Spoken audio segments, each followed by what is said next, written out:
Okay, so here's a position that I was looking at with my two different, or I guess with a student recently. And I decided it would make a fantastic YouTube video. Hi, YouTube. Hello. Because this position, the computer thinks it's equal until it gets to a depth of 71, and then it understands the answer.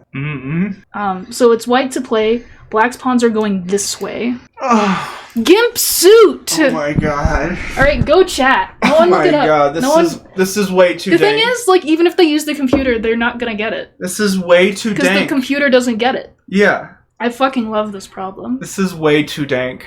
Yeah, it's white to play, and it is solvable. I did solve it before the chess lesson. That's why I gave it to my student. But the computer just doesn't get it unless you get it. The computer doesn't get it until it gets 71 moves deep. If you show it the move, then it's like, oh yeah, that's great. Oh yeah, that's winning. Like, yeah. I don't know why I didn't know that, but... Yeah, the computer is like, oh! So, Black's pawns are going this Yes, the way. computer is George. He's already in the gimp suit, but like if we don't play Rook D1, Rook D1 is the obvious first move. If we don't play it, he's just gonna do this and this, or something like that, or like this and this, you know. So this is like very forced. I mean, if you play this move, then the computer understands that it's winning. But from this position, it's still not simple. So you push the H pawn, right? White is winning fringe. I actually don't remember what happens after you push the H pawn. I only know the solution after he pushes the C pawn. Go, Nick. Bishop d4 anyway, we just wait, take the pawn on h2. Well, we don't want to stalemate him. We don't want the bishop to move, though. This is not from a game. This is definitely a composition. I'm just gonna let people think a little bit longer before I spoil it. No one has given, like, a line, I've noticed. They're just, like, kind of, like, fumbling with ideas. I'm trying to think of a concept, basically. Okay, so I see the setup. Bishop d4, rook f8, and bring the king to g6. And then eventually take rook on, and then take rook a8. I'm just one move short with the king. Do you mean rook c1? I'm just reading what he said. Oh. This is like thinking about philosophy. That's what this is. It hurts. I have two other ones. No. Mass refuge, got it. We sacked the rook on c1, mate with bishop d4 check in the end.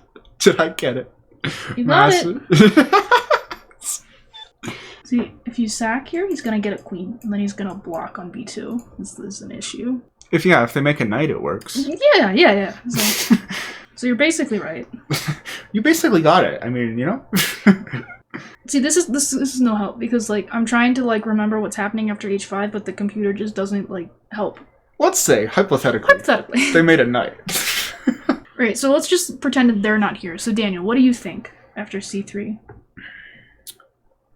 So, after c3, I can play bishop d4, and then I'm threatening to take on c3, so you have to play c2. And then after rook h1, you have to push the h pawn. And then, like, I'm starting to see the idea, I think. But, I mean, I understand why you think c3 is easier to refute. I don't think it is. I thought about it, and I think h5 is easier to refute now that I don't think either one is easy. I'm gonna have a hot take here. I'm not saying that they're neither. I'm saying that the c3 is easier, but not easy. You gotta think like Sarah. I have to? Why do I have to? You have to look at a move that a computer wouldn't look at. Why? I don't know. c3, king f6, c2, rook c1. I have yet to see I haven't seen the right answer in the chat. He got it. I know how to give stalemate. I think after h5 it's easier to I think if you offer a draw, like sometimes when I think I make weird faces. You mean you make weird faces when you think? Yeah. Sometimes when I make weird faces, I think. So I'll just start making a weird face, and sometimes stuff happens. The originator of the doof attack is here, or as Sho calls it, the quasi-pseudo Trompowski. It's the quasi-pseudo Trompowski. Yeah. I'm not gonna show you. Definitely something Sho would call it. h5, rook h1, and after c3 you go bishop d4. Incorrect. Incorrect! That's what Ben Feigl says. c3 king h6 is like you need to keep thinking. You're barking up the wrong tree. He's not. I mean the right tree. They're barking up the right tree. 7 ads. There's quite a big trick. Okay. You need a kiss? I didn't think that's what you were gonna say. I know, that's why I said it. c3, bishop h6. Only legal move is c2. Rook c1. Only legal move is b1. Whatever. Bishop takes c1. Only legal move is push pawn. And we get king c3 right as they promote and mate with bishop b2. I'm just reading what he said. He's right. Yeah. I knew it was something like that, but I wasn't putting the concept together. Well, the problem is after this we can just go here and stopping him from making moves, forcing this rook c1 takes and then the king is just in time. But if the king is on h6, then you can't do that. You will lose. This is the answer here, and we get to make our little queen and then we get checkmated. But yeah, so why is it required calculation for me at least, because it looks like why I mean everyone was talking about getting the king over there, so I was trying to do it. So I didn't this is just simple. Look at that move. So after h5, there's bishop d4, and if you keep pushing, we go here and here. Mm-hmm. This is I saw that pattern, but I kept right. I kept tricking myself, and I kept refuting it but I saw that pattern. But if he goes here, he's just taken. You can also do this, which is the computer didn't get first. I don't know. Where do you want to go with the bishop?